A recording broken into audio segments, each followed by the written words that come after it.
Hi, I'm Reverend Matt, and I'm joined by my colleague. Hello, I'm Reverend Ralph. I'm so glad to come your way again this episode. And this is Matt and Ralph Talk, and we're doing a Lent series all about different topics. And we have one of my, I'm going to say favourite topics, which is going to make me sound really morbid, but it's something which I enjoy grappling with, which There is we go. death. And we have a perfect person to help discuss and talk this over with us, which is Andrew. And I'm going to pass over to Andrew now to introduce himself, say who he is, where he's from, like in a sort of very Cilla Black way. So, Andrew. Well, good evening, and thank you for the very kind invitation to talk about death, which is also something that I find myself pondering. So thank you for the opportunity. My name's Andrew Webster, and currently it's my privilege to be part of the chaplaincy team to the University Health Board. Quite a long title, but we cover this 12 hospitals in our patch, and prior to that, I was a chaplain at a hospice, St. David's Hospice, for 6 years, which I think that's why it's my privilege to be amongst you this evening. So thank you for the invites. Yeah. So I actually met you, Andrew, originally when we shared a funeral together with someone who was connected to the hospice. And it was a real honour to do that. And I could tell that you definitely got a particular heart and an ability for chaplaincy. So I'm just wondering, what led you into that? Well, it's a good question, because chaplaincy was the thing for me. I'm ordained in the Methodist Church and worked in the Methodist. It's a circuit, local church ministry for quite some time. But during that, I got into chaplaincy first through prison chaplaincy, and I was a real eye-opener, again, a real privilege, a real education. And I got the bug for chaplaincy through that, because chaplaincy is this wonderful place where you are the public representative of faith, and often as a case with an ordained person, but you're very much in amongst the wider world. And I don't know about you fellas, but sometimes in local parish, local church work, often a very good place to be, but sometimes the frustration, are we a bit too much within the four walls of the church? Are we a bit restricted? Are we literally preaching to the choir, as it were? And chaplaincy is this wonderful mixing place where you've definitely got one foot in the faith, but you're also very much in there in the world. And prison chaplaincy was, it was, I mean, it's education. I had a very sheltered life, I think, until I went to prison chaplaincy. But I got the book for chaplaincy from there. And so it felt a natural progression to stay in chaplaincy when the opportunity came to do that full time. Yeah, well, so what kind of drew you into then, so you talked about, I met you when you're in hospice chaplaincy, let's get that right, hospice chaplaincy. Yeah, so hobbits, that's no, see. What led you into that? Because that's quite niche, that's quite unique, right? It is, and it was probably, it's partly practical, that I've done some chaplaincy and looking for a job, and you often get to a stage of ministry where you think, where next, where I'm meant to be. Sometimes we can make that super spiritual. We can say, right, Lord, send me wherever, I'm listening. Well, actually, sometimes it's a practical thing, and that I needed a job. And a few things came together. But, it's quite possible that's divine providence as well. So I'm not ignoring how the Holy Spirit might work, but it's partly a job came up at a hospice. I'd done a bit of chaplaincy, but also, you fellas know, in local ministry, you are amongst, many funerals, supporting families, members who are facing their end of life. So it felt quite, having done the prison chaplaincy and having done local ministry and numerous funerals, it didn't feel too overwhelming. It felt there was trepidation, but there was also a sense of, I was just quite curious. And when you ask me a question, I'm thinking, well, why did I end up in it? And often I mean, subconsciously, why do we end up where we are? And I don't know if you find this, sometimes, how did I get here? Never mind, yeah. You think, this thing about, if God told you God's plans, you would say, well, no, I'm not doing that. You're clearly mistaken, and we'd stop the work of God in our lives.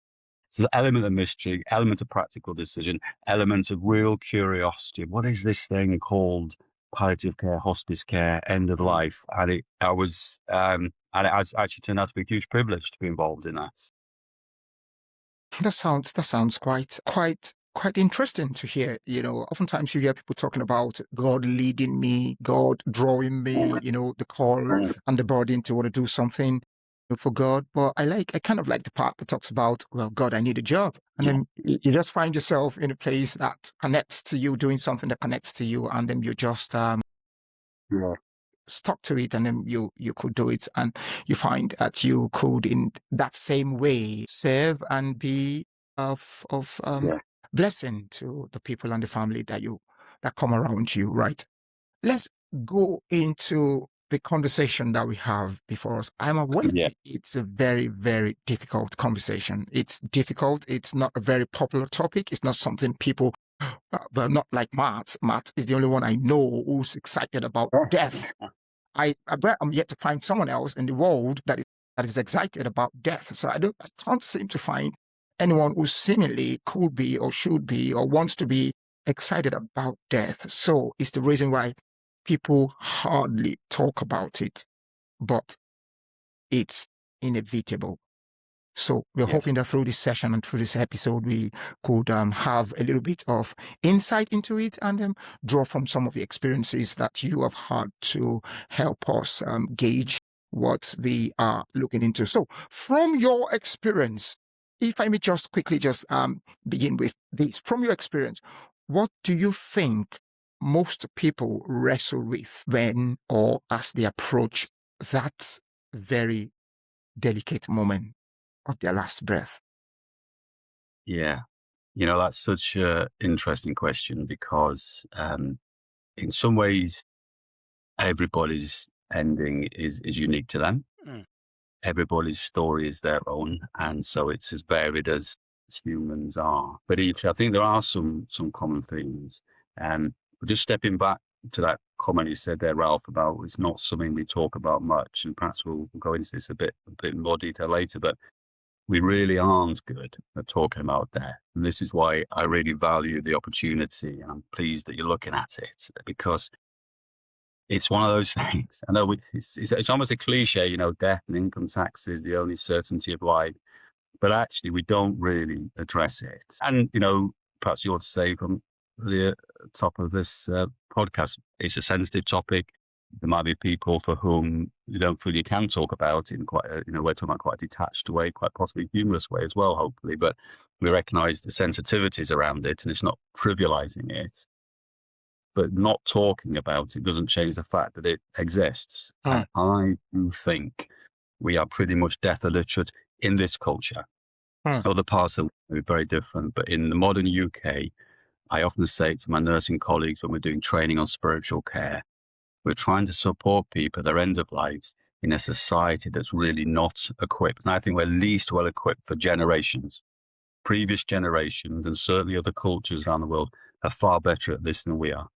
And that's a reflection of where we are as a modern or postmodern society, whatever we think we are now.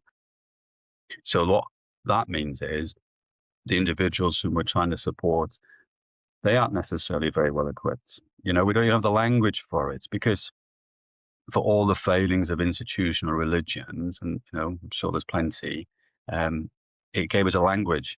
If a faithful Roman Catholic saying, Hail Mary and pray for me now at the hour of my death, I don't think that's morbid. That's human. That's healthy. The language of it, the classic model of a parish church, center of a community. You'd go there to be baptized. You'd go there to be married.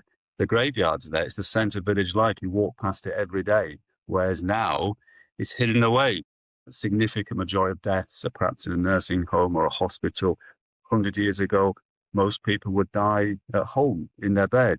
The funeral practices, people tell me what it used to be like up in the valleys. You'd be laid out on the front room table and people would come and see it. When I was a minister in Birmingham, and I was working in a mainly Jamaican community, and a funeral for the Jamaican culture is all day, and the coffin is open, and people get to see. Many, many people never see a body. They never see a body, and that means we're not equipped. And if we're not equipped, fear starts to creep in. And dealing with the fear of death and dying is perhaps one of the, to answer your question, that's a big issue for a lot of people now, because we're not equipped for it. We aren't good at talking about death. And we ought to have death lessons in our 20s, so we're ready when, God willing, it comes in our 80s or 90s. I mean, I'm on one now, but actually I think we're not just death illiterate, we're mortality illiterate, and death and mortality, which is why when we get into Lent, I'm really intrigued. If you're a billionaire, you can pay $70,000 a year to be frozen, because they think after death, you can be somehow, maybe technology will mean that we're going to be resuscitated and be back alive again. And that's kind of a modern parable, isn't it, for a society that's not good at recognizing the reality of mortality and death. And whether you'd want to freeze the billionaires is another question anyway, because there's other people, keep for posterity. If you're daft enough to pay 70 grand a year, the technology is not there to resuscitate people. Back in the day, my mother had a great big chest freezer, and we used to put all sorts in there, and the labels would fall off, and you'd like defrost. You never knew what you were having for tea. Imagine like you defrost the wrong billionaire or something like that, and you risk it. That's a symbol of a society that's just not good at being mortal and not being aware of death. So we shouldn't be surprised that when death does come to our door, we're just not equipped for it. No. But from the experiences you may have had from your profession and from your day-to-day engagement and contact with people and family, what does that final moment, what do you think? What can you tell? What do you read on the faces? What would you be able to sum up in a statement? What final moment could possibly mean to the one who is passing? The actual final moment, and if you're privileged to be there, someone's final moment, it can feel intensely sacred, actually. Whether somebody's religious or not, and most people in contemporary Wales aren't necessarily religious, you have there's a sense of awe, a sense of reverence, and it's not totally different to if you've ever been present when a baby's being born. That massive transition from wherever a baby's been before to where they are now, and to wherever we go from this world to the next. There is something sacred. Another interesting thing that we don't always realize till you're in amongst it is a lot of families like to keep vigil. Maybe they know that the end's coming and it's very untidy. Doctors can never say exactly, the times. It's always approximate. So families will often keep vigil, be there for 24 hours a day, wants to be there. They want to be there when the moment comes. It's not unusual for families to have popped out, cup of tea, go home, get changed, that be the moment their loved ones go. It's almost like the plans. It happens much more than people realize. And we actually have to prepare families to say, don't be surprised, don't be upset if your loved one somehow goes when you're not here. It's almost like they want to spare you, or maybe it's a deeply private thing. It's amazing how what we aspire to is a sense of calm around the deathbed. And when the chaplain's invited in to that space, you do feel you've been invited into quite an intimate space, because the dying person is incredibly vulnerable, because often they're perhaps unconscious by that stage. There's an element of trust. We always say to families, do speak to your loved ones, because maybe hearing the last sense to go, although some people say it's fragrance. Often we play music, we say speak to them, hold them. Maybe they know you're there, but even if they don't, we like to feel that we're doing something for our loved one. Yeah. And I'd very much throw prayer and music into there. Well, if that's your, where somebody's coming from. Right. That's quite yes, that's quite a thing. Have you noticed probably maybe common themes in what may matter the most to people in their final days? What would you say is primary to them? What would you say is important to them? I think often when people find out that they are, terminally ill, and would use the word palliative as opposed to curative, that the only treatment is maybe managing pain. The managing pains is a very real one. And when people say, what's going to happen? What's dying like? Obviously, in one sense, we don't know, because everybody's death is unique. But to know that physical pain can be managed, that is understandably a big deal.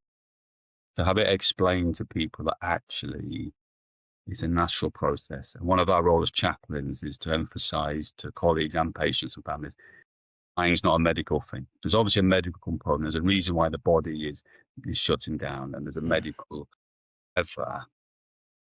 Dying's a human thing. Just as birth is a human thing, so is dying. And in fact, the medical side of things becomes less and less important. If you're on the journey from, diagnosis to treatment, you get endlessly caught up in many appointments and treatments. And, there's some tremendous, wonderful treatments. But the truth is, dying is very much part of life. And the medical side of things, beyond pain control, and it's privileged to work part with palliative experts, nurses and doctors who, the pain relief is a wonderful thing.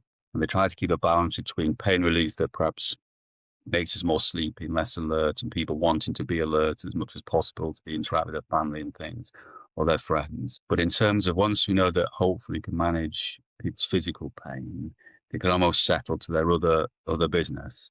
And it can be very diverse, and we try not to project onto people how they ought to do it. But we do find people who can maybe accept this is happening is really helpful. So again, part of the not being very good at death and mortality is if somebody gets a diagnosis, the language available in society is, well, they're going to fight this. They're going to fight this. We're going to keep fighting this. Not going, cancer's not going to get me.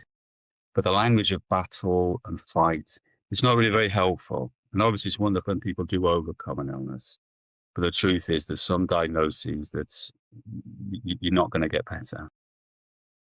If you only frame it as a fight in a battle, does that mean if you die, you've lost, you're a loser, you're a failure? And that can really impact people. So we try and encourage people to, what other language is available? How else can you frame this? Because, one of our current heroes is perhaps, the famous cyclist, Chris Hoy, has been diagnosed with terminal illness. When he came out, he's looking for different language. He knows he's going to die. He's living his life to the full until he does, which is a wonderful thing. But he's not putting it up as that his fight against cancer, because he knows the reality. And that acceptance, that preparedness to talk about being terminally ill is so much more healthy rather than shutting down any other conversation other than a medical treatment conversation. And he's been so courageous to do that. Such a gift to his family to say, we can talk about this. We can say how it feels for me. We can talk about things. And he will be such a blessing to his family when the inevitable does happen. So looking for a language to engage with our mortality, which perhaps the church used to give us, perhaps less so now, is something that we probably quite earnestly need, because that will help people. Because what we try to say is, you're not giving up, you're letting go. There comes a time, and the metaphor we've come up with is every river flows to the sea, and you're in your little boat, and you can row against the tide, you can swim against the tide, and perhaps if you've got lots of reasons to live, you'll strive really hard. But for all of us, there comes a time to say, actually, no, the river's flowing to the sea. I'm not giving up, I'm going to let it go. I'm going to let the river flow, and I'm going to go, God willing, whatever is the horizon. In faith, we believe something's over the horizon. The patience, letting go. The challenges for the loved ones to let them go too. But that acceptance that enables a letting go, it can be tremendously rewarding, and that can lead to a far more peaceful passing for somebody. Yeah. I think that's a really,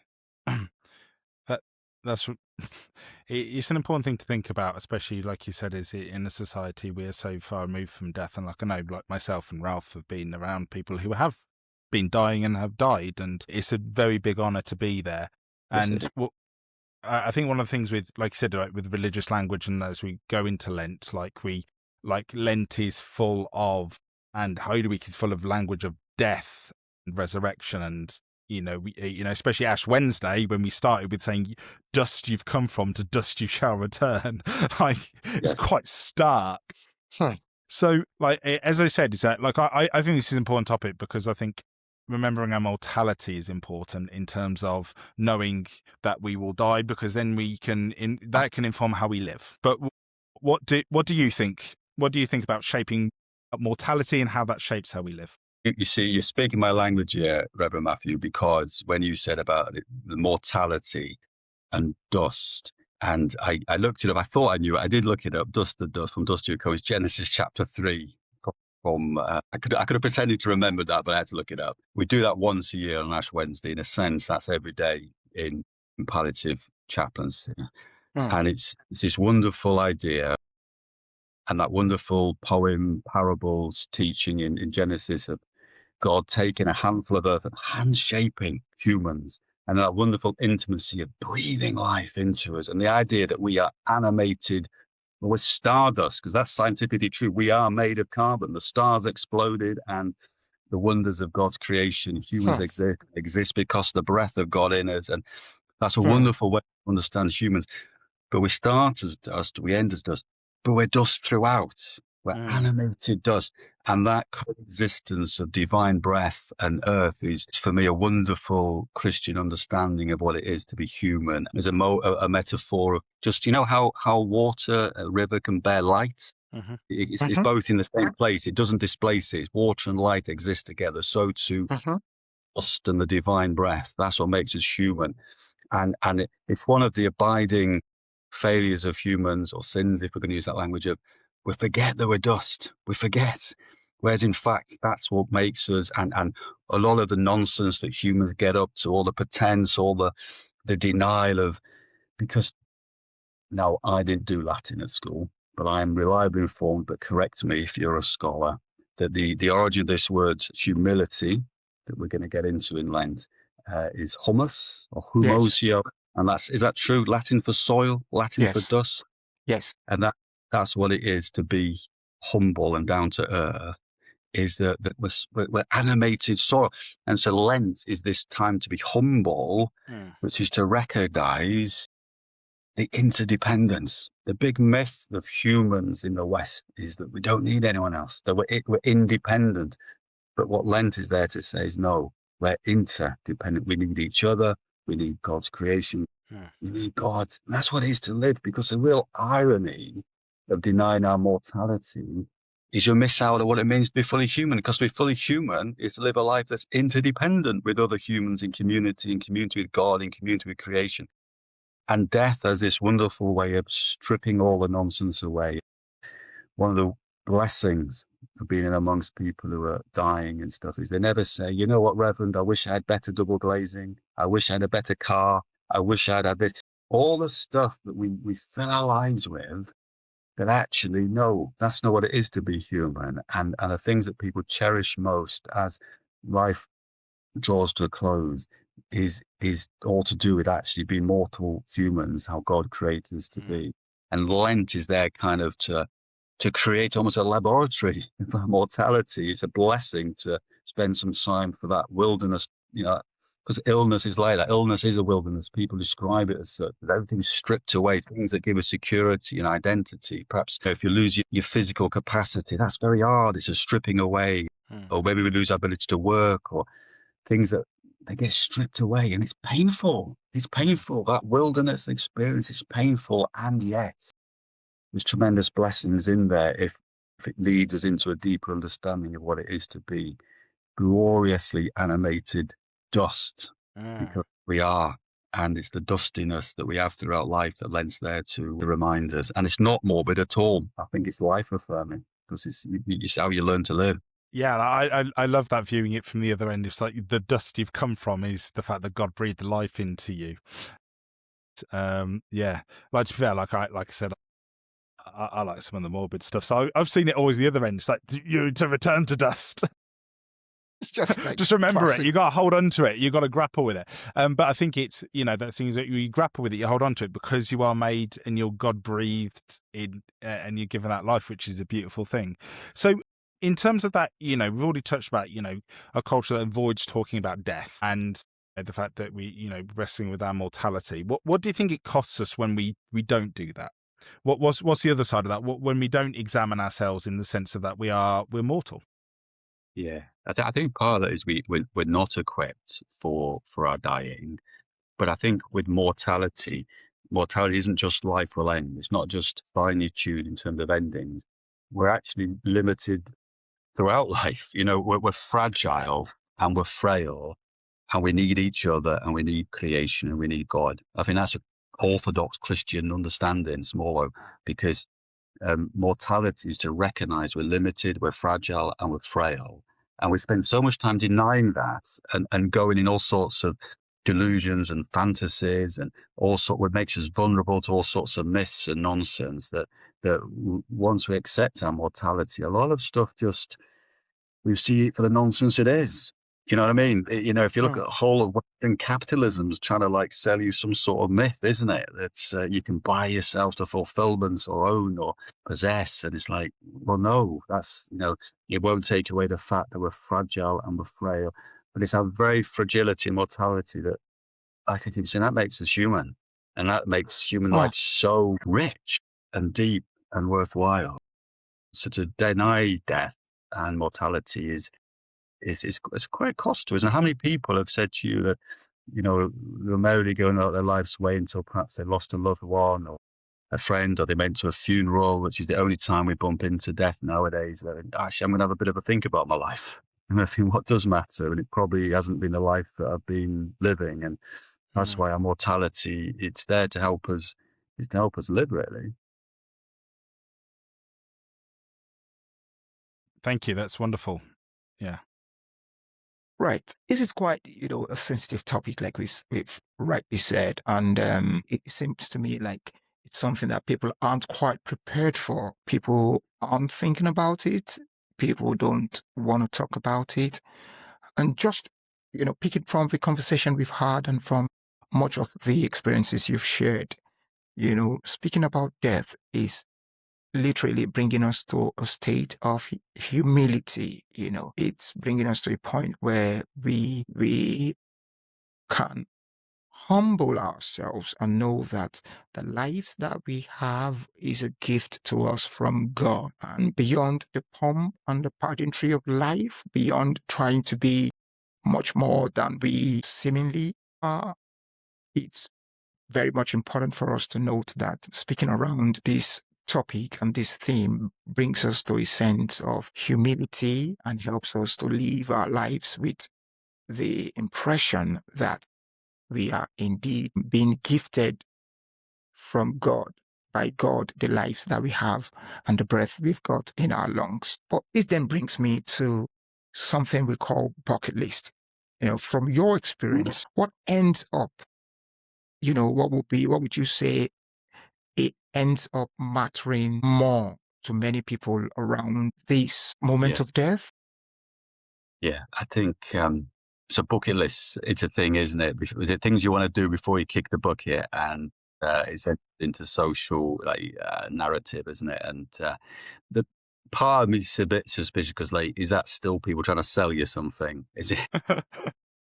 And it can be a way of avoiding and minimizing the reality of death. But it is, when you have the privilege against no people who terminally ill, we do encourage them to almost go through their life and say, well, what's been good? What has been good? Because getting terminally ill can really shape people's self-confidence and self-worth and have this sense of failure. So sometimes you have to try and build people up. Sometimes you've got to have very practical conversations like, have you written a will? It's a good thing to write a will. Have you? Some people know I've provided for my family, and we honor that. That's a way for some people to, because they want to have some meaning and some sort of story to live by. And sometimes when you get terminally ill, you realize the story you've been living by actually didn't make any sense. I had this story in my life that, if I was healthy, exercise, I never spoke, I never drink, and then you get this horrible illness, and that finding a narrative and a story to live by, if the original story wasn't working. Sometimes in that, people say, actually, with the time I've got left, most people haven't said, I want to go over Niagara Falls in a barrel or whatever it is.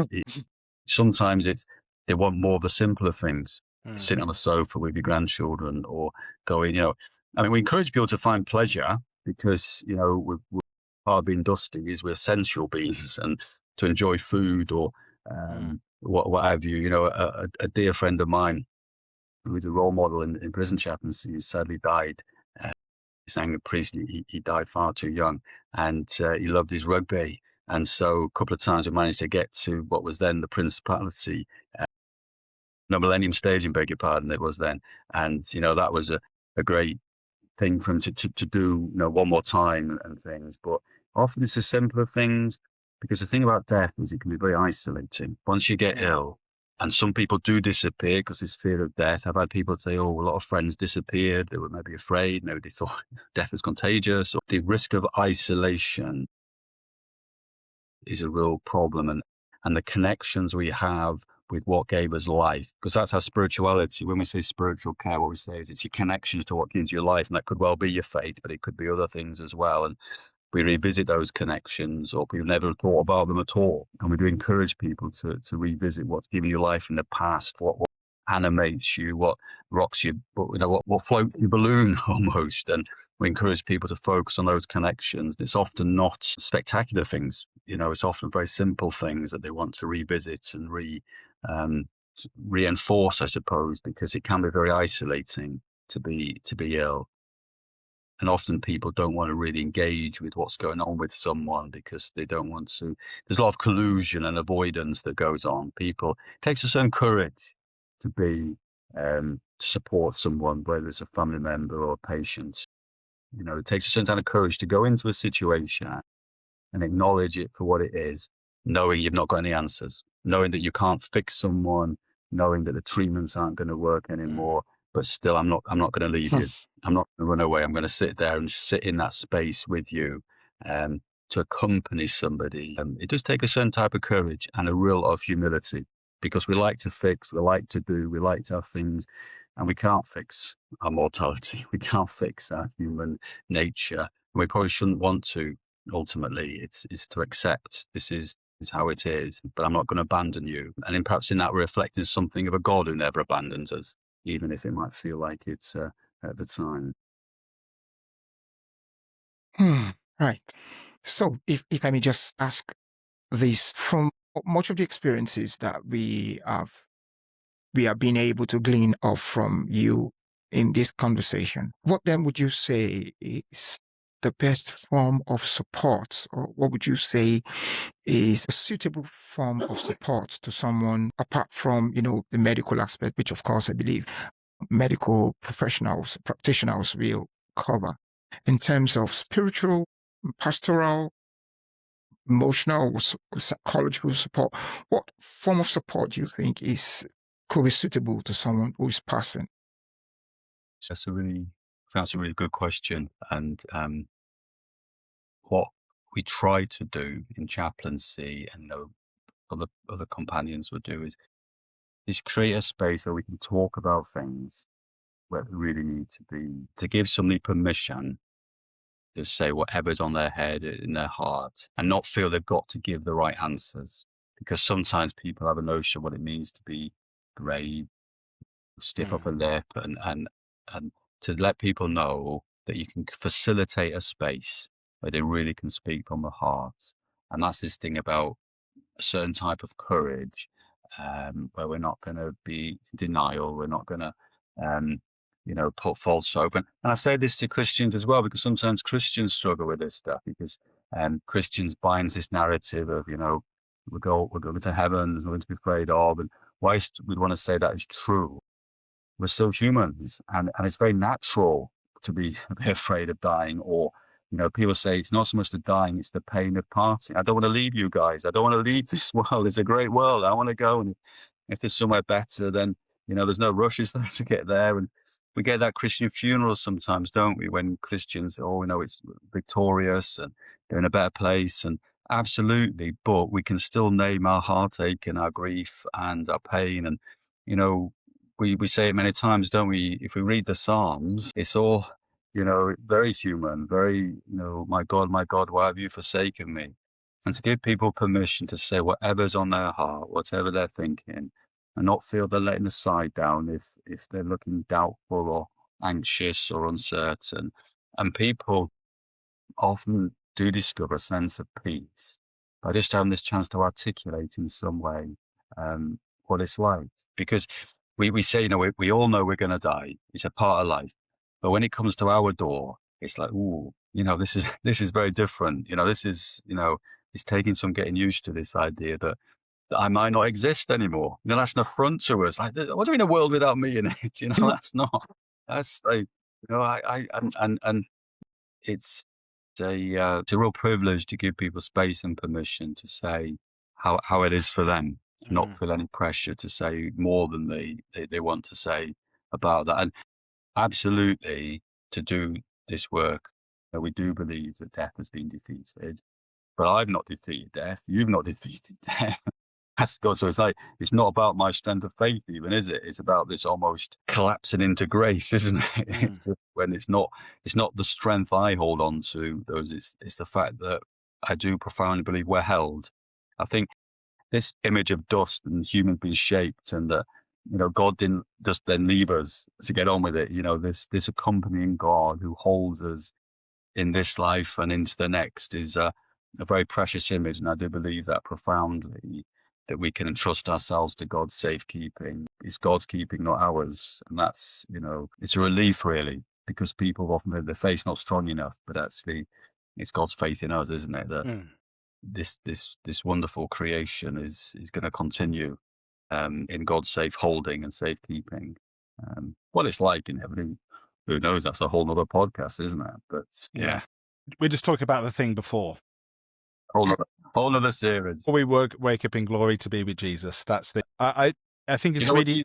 I was going to say, knows this. I'm maybe some Gerard Hughes. He was a very fine Jesuit priest. Said, when you get to heaven, should we get to heaven? He's not going to say, Matt, why didn't you go to more church meetings? Why didn't you preach? He's going to say, Matt, did you enjoy my creation? All that I gave. Or did you enjoy it? Because I put a lot of effort into that. And a lot of us churchy people will be like, well, I was too busy at a church council meeting. Yeah, exactly. Well, actually, that got to do with it. That leads us perfectly on to sort of like the next thing in terms of like you said, like I'm, as Ralph's kindly pointed out, like he thinks it's weird for me to be excited about this topic, but one thing I am excited about, and we'll say excited in the sense of that I want people to live well, but I also want to see themselves as being able to die well, and what that means. And I think so much of a conversation we have around death is to make it quick and to make it easy, and actually or to shut it away, like you've said. So what for you does a good death look like? That phrase was very formative when the hospice movement began. Sometimes that notion of good death has been a little bit prescriptive, and there's a particular idea, and different era in history, there's been notion of what a good death looks like, and in the evangelical tradition, there was always a necessary for deathbed repentance and faces glowing and singing hymns as you go. And I've been there singing hymns as people have died, and when it was authentically them, it was a wonderful thing to die like that. I've also been there when some families have been fighting over the CD player, deciding what does he want to listen to, and what's I don't think we should be too prescriptive, but there's something here about acceptance. But also, if we're doing our faith right, it's about this thing about letting go. And actually, throughout being mortal, there's many little deaths, there's many losses, there's many times of transition where actually we've got to learn to let go. And the things that define our identity, almost hold them very lightly. Because sometimes we cling too tightly, maybe it's to our profession, maybe it's to our physical health, and we struggle. Some of us have had to accept that we're going bald, and we go to great lengths to avoid that. But it's kind of like maybe, it's sort of trivial. But then I know some people who've had midlife crises because they've gone bald. It's like, the ability to let go, to be open-handed. Because when you're open-handed, then it's open to receive, isn't it? Which sounds a little bit trite, but there's something very simple but deep about letting all of that go, whether it's the theological points that we cling to so tightly that we're going to fight over, or maybe it's our wealth, maybe it's our status, whatever it is.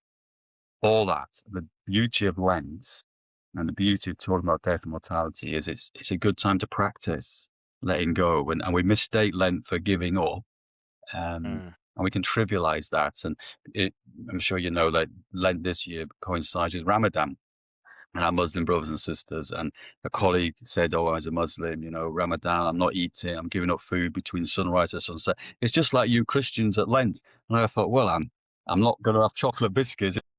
It's exactly the same.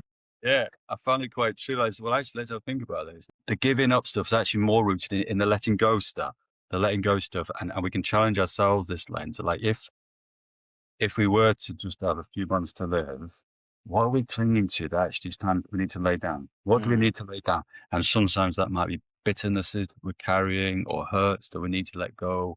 It might be dreams that we've had to accept, because part of growing up and maturing as Christians it's about less, isn't it? It's about a whole lot less. And it's so painful. It's like pruning. It's so painful when our delusions are taken away from us or who we think we are is being rectified. But actually it's so necessary to keep us healthy, isn't it? And Christians as much as anybody, we need to hear that, don't we? And something that helps in that is it's a blessing to be part of a world church and to be in solidarity with people for whom the idea of choosing not to eat something is like, you mean you can choose what you eat? You can choose? It's like, what's that about? And it's like that solidarity of people for whom economically maybe they've got very little, how can I live in Lent that is which is good news for the planet and good news for the poor? Because that's a way of stopping trivializing it. Well, I'm just going to give up chocolate. I'm going to give up alcohol, whatever. It's kind of like, but you're the main beneficiary of that, aren't you? It's you who's benefiting from that. What I don't think that's about Lent. It's about letting go and being freed up to be in solidarity with those whom Jesus would have us be in solidarity with.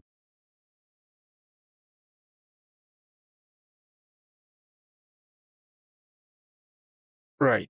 So much of what this is bringing to us is it's just telling us that it's better to. There's this text in the Bible that talks about it is better to go to a house where there is mourning, a house of mourning, than to a house of feasting. That implies that it helps us to live in the consciousness. When we have conversations like this regularly, it helps our awareness and helps us to live with the consciousness that we live in a changing world. Things change every day. Things come in and around our lives and they go. Like yesterday is gone, it'll never come back again, and so is today. And when we have that conversation and that awareness in ourselves, we know that there's definitely going to be a day where, yes, the inevitable will eventually happen. But if I may just say this, I don't know what you want to say, what you would like to say to this. We've realized that from this conversation that what may matter to people is more of relationship than their achievement at the time of death. So if someone were listening to you, how or what would you possibly give in terms of your thoughts on how to best shape their life in preparation for this time? And that's the big question, isn't it? And I remember there was always this thing in some of the churches where the evangelistic preacher would say, what happens if you walked out of here today and got run over by a bus? Would you be ready? That wasn't very fair on bus drivers, was it? Like, were all these dodgy bus drivers whizzing around outside churches on a Sunday night? And some of these mothers said, wow, as long as you got clean underwear on, that's you're ready for hit by a bus. And so, well, if you've been hit by a bus, it's probably not going to be very is it? But what they were getting at, and again, cultures where there's less material security, where the reality of illness and death and poverty, they're ironically better at this sort of thing. They're often better at this sort of thing because the fakery, the nonsense. I don't want to romanticize poverty. Poverty is terrible. Poverty's got no place in God's purposes. But societies that live amongst it are somehow often better at dealing with maybe getting their priorities right. But this thing about the fear of death, this is the thing in our Christian faith. Is it possible, if we can live without fear of death, we can live without fear of living? Because a lot of us are fearful of living life to the full, of living the life that God wants to. We play it safe. We perhaps hide away in our little worlds. We find security in but to the fear, and that's this thing about love, perfect love driving out all fear. Psalms talk about walking without fear, and it's very good, the fear of death. It's healthy to be apprehensive. I'm suspicious of people who are like too keen on, I'm not afraid at all. I can't wait to go to, it's like, well, no, life is rich and worth living, and live it to the maximum. But to take away fear, and this comes back to being companioned by God, that many situations, and to live a fearful life. And maybe many of us have to deal with this at times of like, how are we coping with life's fears and insecurities? Are we overworking? Something a lot of us fall into. Are we accumulating the wrong things? Are we looking to the author of life to write our story to life, or we're trying to write our own? And that taking away the fear, which I see in a lot of even a lot of Christians underneath a lot of the victory talk. Often there's a bit of fear and anxiety, and like, if you're truly trusting in God's goodness and mercy and grace, that can be very liberating. And we perhaps don't need to try and convince other people so that we are living a less fearful life. Because being fearful and anxious and fretful, it's not an attractive thing, is it? People don't want to join a group of people who are fearful and fretful and anxious. And that deep, abiding trust in God's goodness in this life and the next is a wonderful way of being prepared for. And in Hospital Chat, we'd never try and give that as a hard sell. But interesting people are there, can ask us questions. Say, I've never been religious. Often people want to say, oh, I think I've lived a good life. And we'll say, well, that's good to know. But, it's not about really whether you've lived a good life, because we don't get what we deserve. It's not like that. It's not brownie points. It's something far deeper. But people are open to these conversations, which with their permission, we can share that, we do have a hope. We do have a hope. And it's a gift to receive, but you need to have empty hands to receive that kind of gift. Thank you. Is there anything, so just as we come into land, is there anything that you would want people to know? Is there a takeaway from everything we've discussed that you could distill down for us that you'd want people to hear? I would want the joy of this podcast is have these conversations, and the gift of Lent is have them before you need to have them. Have it in your ordinary discourse. Some that are way into it, they don't want to plan a funeral. Because, I can't plan a funeral. It ain't going to make it more likely. And talking about a funeral, you can then go into quite a deeper conversation, and talking about it, it can really help. So when it does come, it doesn't feel like an intrude. It doesn't feel like an injustice. And yes, some deaths are awfully tragic, absolutely. But most deaths is a natural part of the lifespan. And the more we can talk about it, the more we can naturalize it. Is the pain's the same, but we're more able to make sense of it within a bigger story of this is what it is to be a dusty human. There's once a little girl who's just about to say her prayers, and she said, Mummy, is it true that we've come from dust and then we're going to go to dust?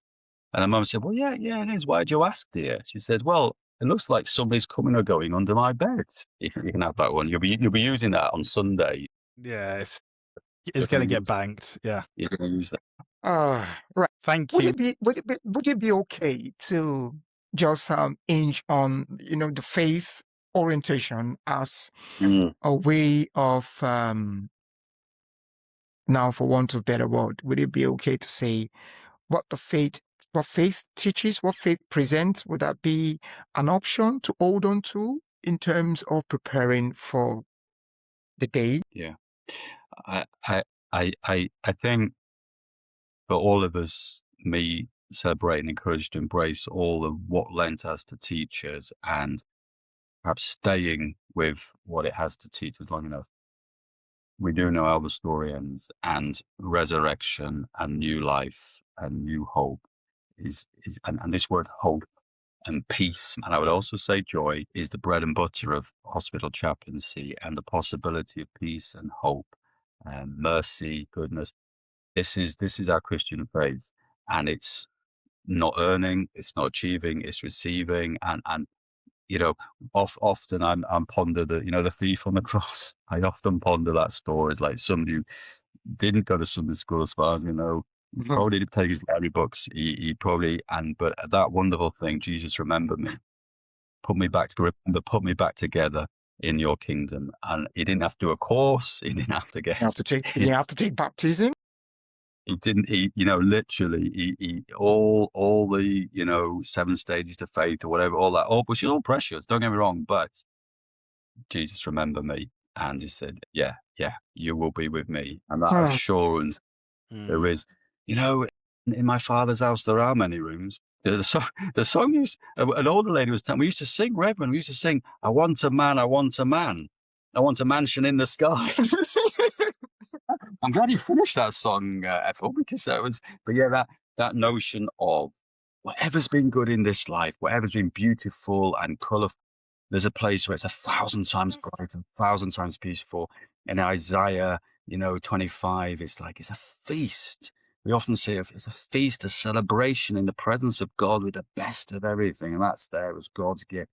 But there's something about eternity now and our animated dustiness now, that God's breath is with us now, and we can know something of this now. So why wait until your deathbed? Why not start thinking about this sort of stuff now? If somebody came and claimed your life tomorrow, why not? Try not to get run over by a bus, but do ponder. And that's the gift of Lent. Ponder what you're living for, and what makes sense of life, what makes sense of life and death. And the wonderful Christian story is that it does, if understood honestly and authentically, with all our fears and insecurities and hang-ups and vulnerabilities and fragilities, it's like this thing that you can trust, and we're interdependent on one another, on creation, and on God's mercy. Thank you so much. That was wonderful and really illuminating and I think helpful. What we'll say is that one of the things we run, and I know the health board also runs it, is we have a course called the Bereavement Journey that we're running in the ministry area, and there's also available online. I recommend it if you are struggling with grief, and I've sort of got to a place where you want to help exploring that, then that is something that we offer in the ministry area and also is offered in other places too. So do look that up. And if you ever want help or assistance or to talk through things and you live in the area and speak through funerals and things, then please get in touch. But also, I think most vicars, most ministers are really happy to talk about this stuff because it's important. It's important in local church too, if you want to talk about those things. But yeah, thank you very much. I've been Reverend Matt, and I've been joined by my colleague, Reverend Ralph, and thank you so very much indeed, Andrew. It's been such a deep pondering session with you, and I can say it's been very, very illuminating and eye-opening. Thank you for sharing with us from your experience. You're welcome. Thank you ever so much for inviting me. It's been fab, and all the best with this work you're doing with podcasts. Thank you very much. Thank you, take care, everybody. Links are below. Matt and Ralph talk, and feel free to subscribe, follow along, and share as well, please. God bless you, and hope you have a wonderful Lent. Bye-bye.